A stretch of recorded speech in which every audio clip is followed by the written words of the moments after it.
So next class, we're going to really be focusing on marketing and how to get the marketing strategy built. Right? A couple of sort of housekeeping items. We're going to talk to you a little bit about the requirements that you have with respect to your growth plans, your business assessment. By show of hands, how many people completed their business assessments? All right, that's good. That's good. That's good.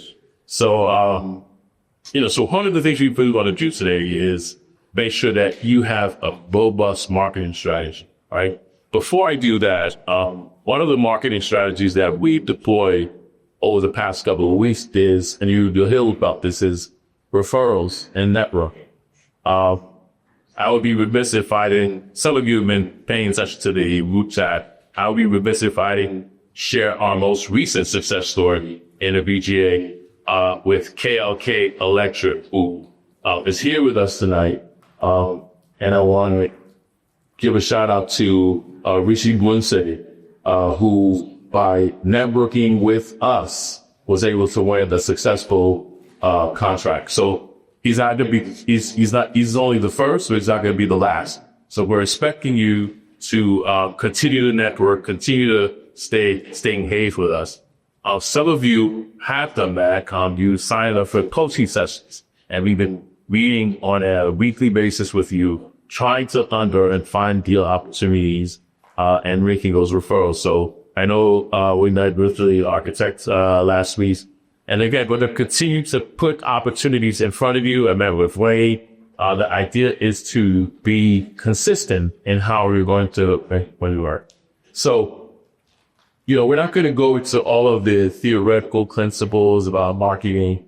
It's really the how-to. So for me, it starts out with your website. Do you have a website presence? By show of hands, how many people have a functional website? Okay, so check. Second piece is making sure that website is actually up to date. Oftentimes, when you're not paying attention, a subscription may expire and then your website is down. And what happens when your website goes down? When you have clients who are looking to check you out, to verify who you are and your capabilities.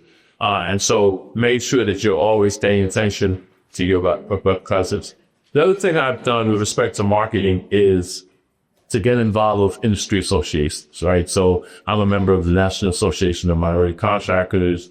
We do quite a few events, throughout the years to engage, to meet with industry partners.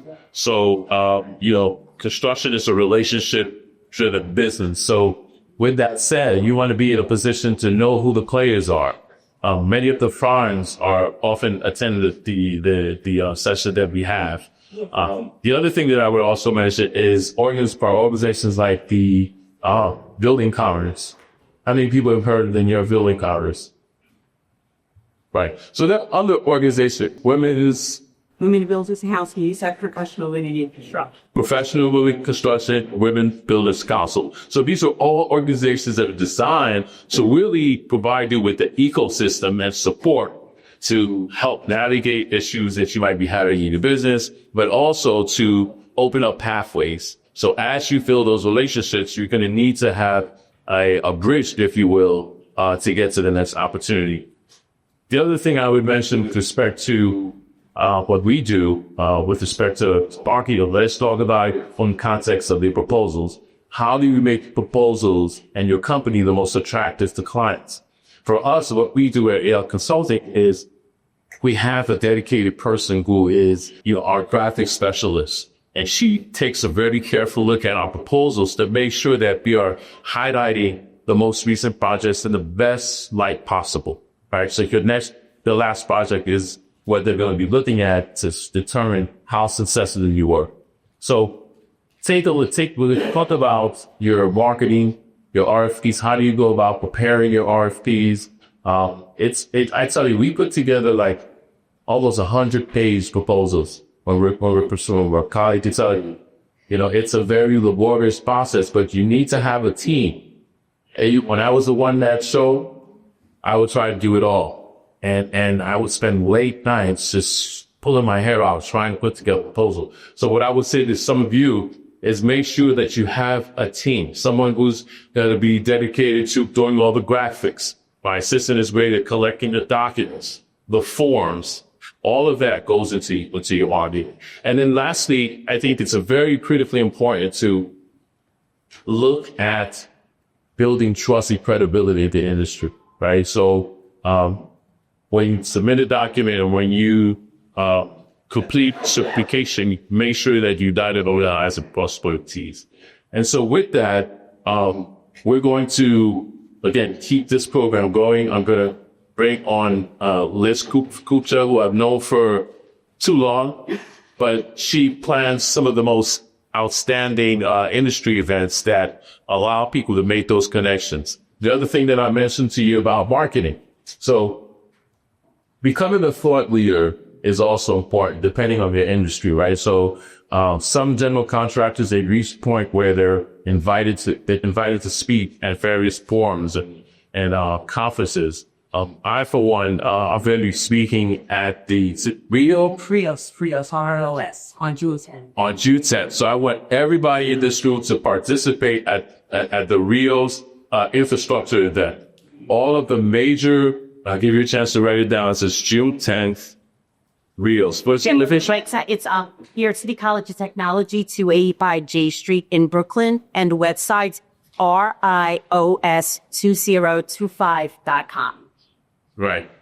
One of the things that we're going to be doing at this event is a strategic marketing move. And what I mean by that is I want to have everyone registered in the BGA program to attend.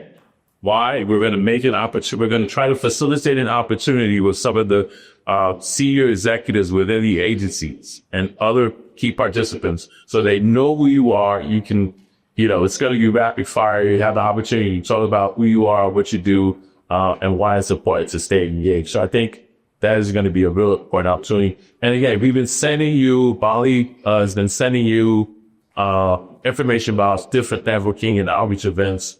I implore you to show up and continue to show up, because when you don't show up, they'll say, well, we took all the time to put this event and no one attended. So, with that said, let's jump right into the presentation. I'm going to quickly introduce Liz. So Liz has over 25 years. That's actually 30 years as a professional service marketer. Most of her experience was developed in the AEC, which stands for Architecture, Engineering, and Construction. Throughout her career, she has been an active member of the Society for Marketing Professionals, where she served as a board. In 2010, she started her own marketing consulting firm. In her business, Liz brings what she learned through her experience as a marketer to her clients. She primarily targets architectural, engineering, and construction firms and has assisted industry partners. So this is someone you definitely want to get to know. She's often doing events for, with architects, developers, and the construction industry. So with that, I'm going to invite this. Let's give Liz a warm round of applause. And right out there is her colleague, Liz Archer. Lizzie. Okay, Lizzie Archer is going to talk to you. Lizzie, by the way, is with McKissick. How many have heard of McKissick? Right. And she's worked on some of the mega projects throughout the city and even the state. You want to certainly get to know her and give her your business card.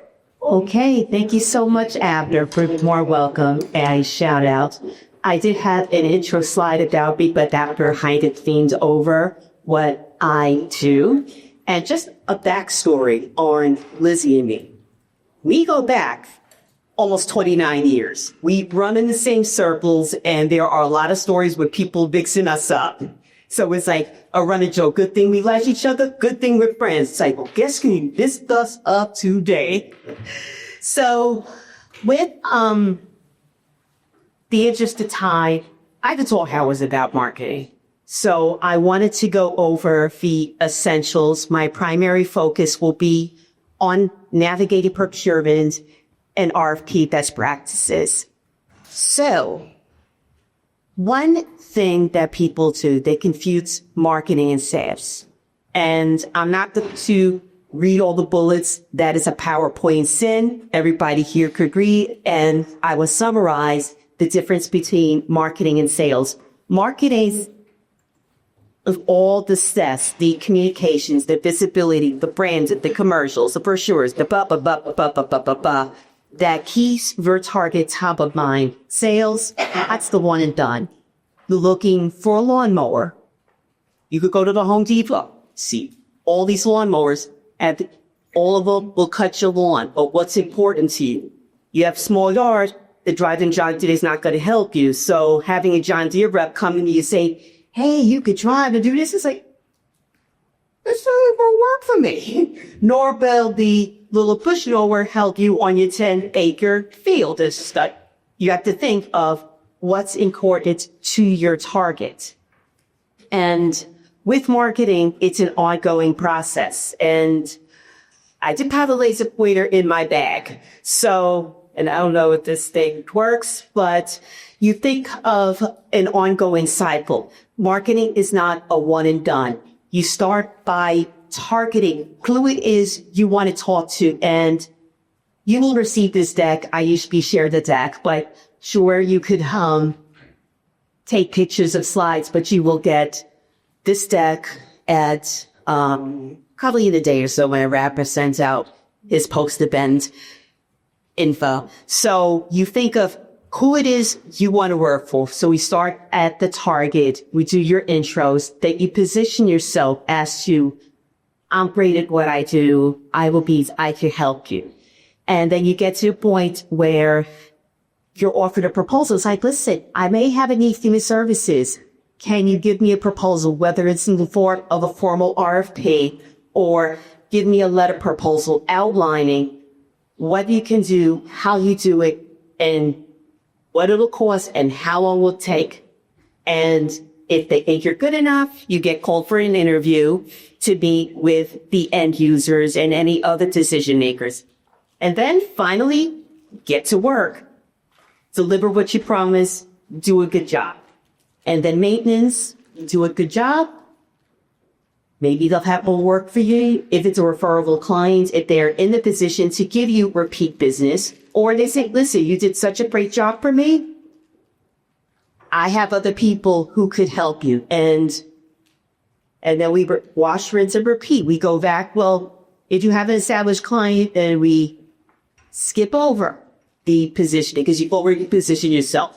Repeat proposals, and so on and so on. You're calling everybody. You're looking to establish your book of business.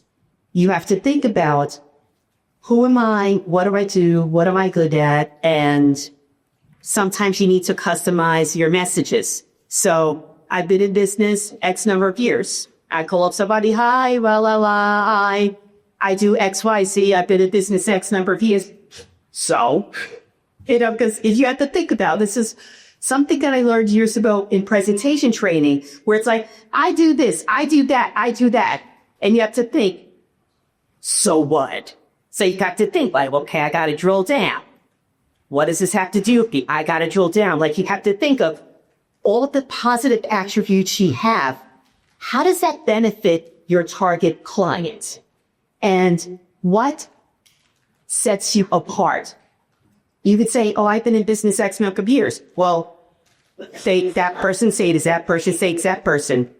So what? What have you learned? Like, you might have a unique skill set that nobody else could claim. Talk about it. And importantly, be honest about what capabilities. Because I've seen so many cautionary tales about folks casting themselves off as something that they're not, and it backfires. And not only did you do me wrong, I'm going to tell everybody else, man, you're not going to believe what happened. And it's like, wait a minute, you dog my girl? We're not having this. No, you're not going to call me. I heard what you did. So be forthcoming. Like, it may be something that you would like to do, but you're really not in a position to do. So you'll see RFPs hit the street. And if you don't have the in-house capabilities to do it, take a pass. There'll be something else. And I do have a later slide talking about teaming, and during after his opening remarks, he did talk about teaming and networking. So I do have a little bit about that. And going with honesty, if you did mess up and you were found out, there's no amount of marketing that's going to outspin that. I mean, I know a lot of the larger organizations, they have these PR crack teams that could outspin anything. We're small businesses. We don't have that luxury. So bad reputation.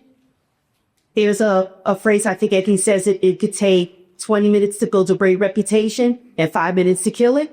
What's up? And lack of experience. As I said, be forthcoming about what you're capable of, what you've done, and what we haven't done. Don't play you built the Taj Mahal, because the all you have to do is do some Google searches. Say, hey, Taj Mahal was built way back when. You'll be 50. Come on. And being unqualified. And this goes back to thinking of what you do, what you're capable of, what you're good at, etc. And then, just just check your ego. Just don't say, oh, this would be a good opportunity for me, when in reality, you might not be able to properly execute a project. And Abner mentioned about identifying clients. So what I want to do in my next set of slides, I'll have client identification, navigating procurement, proposals, and then I'll conclude, and hopefully I should be within our time restrictions.